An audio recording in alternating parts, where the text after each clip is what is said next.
আল্লাহর সৃষ্টি যে এত সুন্দর, এখানে না আসলে হয়তো বুঝতেই পারতাম না। রাস্তার দুই ধারে শত শত তাল গাছের সারি, সাথে শীতল আবহাওয়া, পাখির কিচিরমিচির শব্দ, যে কারোরই মন ভরে যাবে এই জায়গায় আসলে। বন্ধুরা, এ পর্বে আমরা ঘুঘুডাঙ্গা তালতলির কথা বলছি। ঘুঘুডাঙ্গা তালতলি নওগাঁ জেলার নিয়ামতপুরে হাজিনগর ইউনিয়নে অবস্থিত। ঘুঘুডাঙ্গা গ্রামের নাম অনুসারে এই জায়গাটির নামকরণ করা হয়েছে ঘুঘুডাঙ্গা। প্রতিদিন বাংলাদেশের বিভিন্ন প্রান্ত থেকে হাজার হাজার মানুষ আছে এই জায়গাটি দেখতে।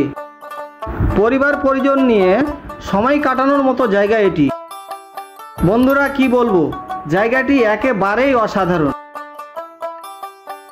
সুপ্রিয় দর্শক শ্রোতা, আমি রাশিদুজ্জামান ব্রো আজকে চলে এসেছি নওগাঁ জেলার নিয়ামতপুর তালতলিতে। এই জায়গাটি একেবারে অসাধারণ, প্রাকৃতিক সৌন্দর্যে ভরপুর। যেখানে গরমে চারিদিকে হাঁসফাঁস অবস্থা, তখন এখানে সৃষ্টিকর্তা যেন দুহাত ভরে দিয়েছে। প্রকৃতির যে বাতাস এখানে এসে উপভোগ করতে পারছি। এই জায়গায় এসে রবীন্দ্রনাথ ঠাকুরের সেই কবিতাটির কথা মনে পড়ে গেল।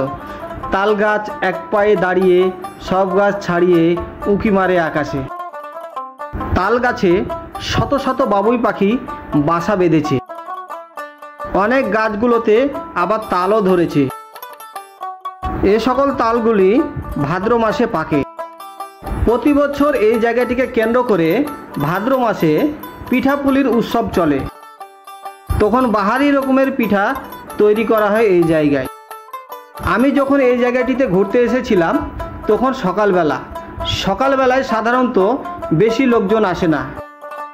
বিকেলবেলা, বিশেষ করে সাপ্তাহিক ছুটি শুক্রবারে বেশি লোকের সমাগম হয় এই জায়গায়। এই জায়গাটি যে এতই সুন্দর, মুখের ভাষায় প্রকাশ করেও তা হয়তো শেষ করা যাবে না। যেন স্বপ্নে আঁকা রং তুলি। এই জায়গাটিকে কেন্দ্র করে একটি পদ্মপুকুর খনন করা হয়েছে।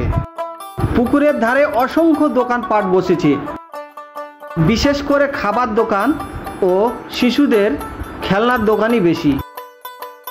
এই দোকানগুলিতে চটপটি, ফুচকা ও বাহারি রকমের খাবার পাওয়া যায়।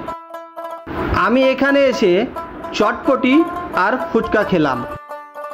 এখানে 20 টাকার বিনিময়ে ঘোড়ায় ওঠে সেলফি তুলতে পাওয়া যায়।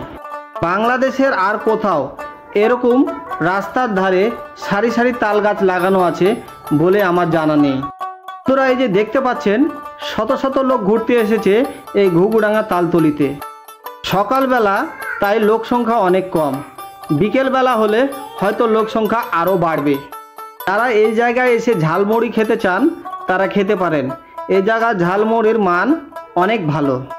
এই জায়গাটির একটি বিশেষ সুবিধা হলো, এই জায়গায় ঘুরতে আসলে এর কোনো প্রবেশ মূল্য দিতে হয় না। বন্ধুরা, এখানে কাটানো সময়গুলো আমার কাছে স্বপ্নের মতো মনে হচ্ছিল।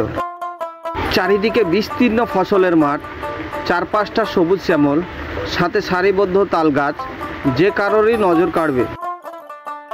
তো বন্ধুরা, আজকে এখানেই রাখছি। আবার দেখা হবে নতুন কোনো ভিডিওতে। ততক্ষণ পর্যন্ত ভালো থাকুন, সুস্থ থাকুন, এই প্রার্থনা করি। খোদা হাফেজ।